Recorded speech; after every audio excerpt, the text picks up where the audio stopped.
بسم اللہ الرحمن الرحیم اللہم صلی علی سیدنا و مولانا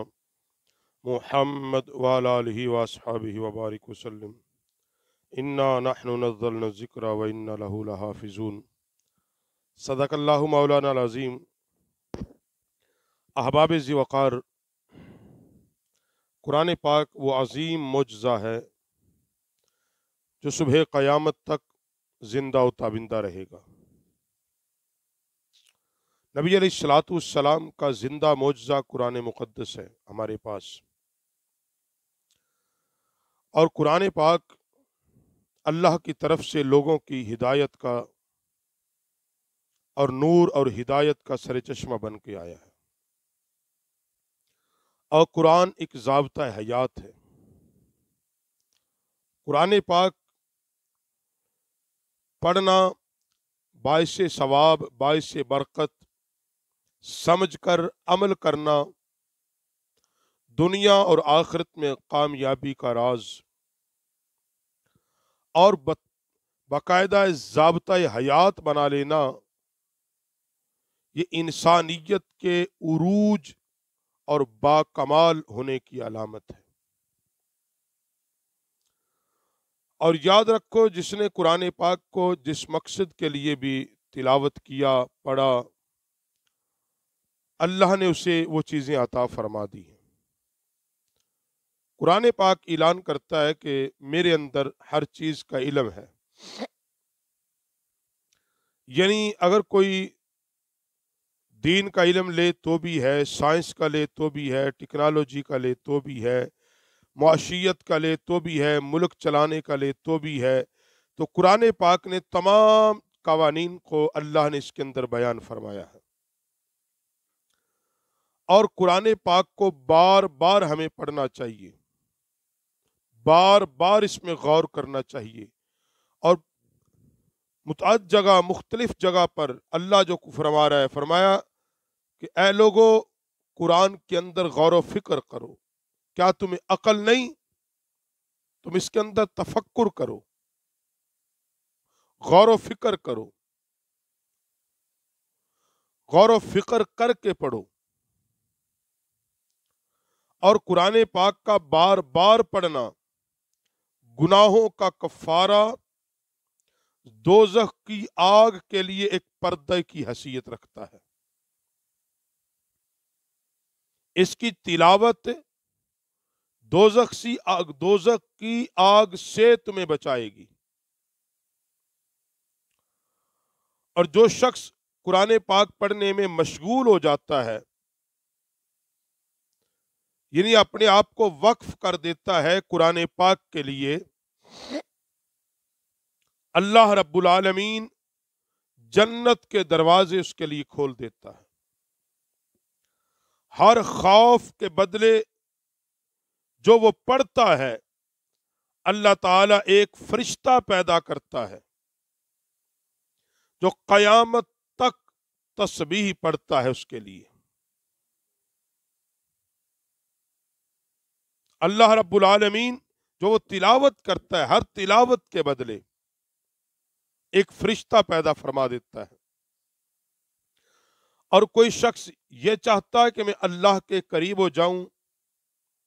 اللہ کے نزدیک ہو جاؤں، اللہ کا قرب مجھے مل جائے، جس قدر وہ شخص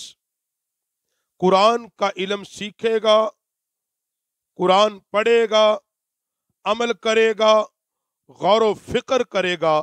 وہ اسی قدر اللہ کے نزدیک ہوتا چلا جائے گا۔ اور فرمایا کہ تم پر لازم ہے کہ قرآن پڑھو اور سیکھو، کیونکہ آقا نعمت صلی اللہ علیہ وسلم نے فرمایا جو شخص قرآن شریف کی ایک آیت پڑھتا ہے وہ عام نیکی سے بدرجہ بہت بہتر ہے۔ نفلی عبادات ساری افضل و اعلیٰ ہیں، مگر ان سب میں جو بہتر ہے، جو افضل ہے، جو اعلیٰ ہے، وہ یہ ہے کہ قرآن پاک کی ایک آیت کو تم سمجھ کے پڑھ لو، ترجمہ معنی مطلب اس کے سمجھ کر اس کو پڑھ لو۔ اور فرمایا کہ جس وقت بندہ فوت ہو جاتا ہے، قرآن پڑھنے کی دوستی اس کے دل میں ہوتی ہے، اس حال میں اس کو موت آئی کہ تلاوت قرآن کرتا رہا، اس حال میں موت آئی قرآن سے دوستی رکھتا رہا، تو فرشتہ پھر اس کے کان میں نیکی کی صورت میں آتا ہے، اور فرشتہ بہشت سے ایک نارنگی لاتا ہے اور کہتا ہے پڑھو، اور وہ شخص کہتا ہے کہ میں تو دنیا میں نے اس کو نہیں پڑھا، میں نے دنیا میں تو قرآن پاک کو پڑھا ہے۔ وہ کہتا ہے تو پڑھ، یہ اللہ نے تیرے لیے ہدیہ کی ہے۔ پھر وہ بندہ شروع سے آخر تک قرآن شریف پڑھتا ہے، تو فرشتہ جو سے جملہ کہتا ہے جب وہ تلاوت قرآن اپنی قبر میں کرتا ہے، تو فرشتہ کہتا ہے کہ تجھے قبر اور قیامت کا عذاب نہیں ہوگا، تجھے نبیوں کا ہمسائیگی ملے گی جنت کے اندر۔ تو حضرات گرامی قدر، قرآن پاک کی تلاوت، اس سے وابستہ ہو جانا اس قدر سعادت مندی ہے، اس قدر باعث برکت ہے، کیونکہ اصول ہے بندہ جس سے جو محبت کرتا ہے تو پھر مشکل وقت میں جس سے وہ محبت کرتا ہے وہی اس کے کام آتا ہے۔ اگر ہماری محبت قرآن کے ساتھ ہوگی، پھر دنیا آخرت قبر ہر جگہ جب مشکل پڑے گی تو پھر قرآن ہی ہماری مدد کرے گا۔ قرآن اللہ کی کتاب ہے، اللہ کا کلام ہے، جس طرح نبی علیہ السلام نے فرمایا قیامت کے دن قرآن بارگاہ خدا میں بندوں کی سفارش کرے گا، اللہ اس کو ایک صورت عطا کرے گا، شکل عطا کرے گا، اور یہ پھر ان لوگوں کی اللہ کے حضور شفاعت کریں گے کہ جنہوں نے اس دنیا میں رہ کر قرآن سے دوستی کی ہوگی۔ قرآن سے دوستی کا مطلب اس کی تلاوت کرنا، اس کو سمجھنا، اس کو پڑھنا، کیونکہ اللہ نے قرآن ہمارے لیے بھیجا ہے، ہماری ہدایت کے لیے بھیجا ہے، ہماری تعلیم کے لیے بھیجا ہے، ہم اس کے بندے ہیں،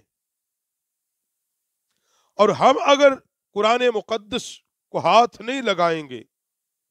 اس کو نہیں پڑھیں گے، اس کی تلاوت نہیں کریں گے، اس کا مطلب ہے ہم نے اللہ کے قانون کو نہیں مانا، اللہ کے حکم کے قریب نہیں گئے۔ جب ہم اللہ کے حکم کے قریب نہیں جائیں گے تو اللہ کے قریب کیسے جائیں گے بھائی؟ خلاصہ کلام یہ ہے، اگر تم اللہ کے قریب ہونا چاہتے ہو، اللہ کی قربت حاصل کرنا چاہتے ہو، تو اس کا حل حضرت خواجہ عثمان ہرونی علیہ رحمہ فرماتے ہیں کہ یہ ہے کہ تم قرآن کے قریب ہو جاؤ، اور قرآن تمہیں پھر اپنے خالق مالک پروردگار عالم کے قریب کر دے گا۔ جب تم اللہ کی کتاب کے قریب ہوگے، یہ تمہیں کسی جگہ پہ کسی حال میں نہیں چھوڑے گا، بلکہ ہر جگہ، ہر مقام، ہر مشکل وقت میں یہ تمہاری مدد کرے گا۔ اللہ ہمیں اس مقدس قرآن سے محبت پڑھنے کی توفیق بخشے، کیونکہ نبی علیہ السلام نے فرمایا کہ تم میں سے بہترین ہیں وہ لوگ جو قرآن کو سیکھیں اور دوسروں کو سکھائیں، خود پڑھیں اور دوسروں کو پڑھائیں، خود قرآن کا علم حاصل کریں اور دوسروں کو اس کا علم دیں۔ تو اس لیے کائنات کے افضل ترین لوگ وہی ہیں جو اللہ کے کلام سے وابستہ ہیں، اور اللہ کے قریب بھی وہی لوگ ہیں جو اللہ کے قرآن سے وابستہ ہیں۔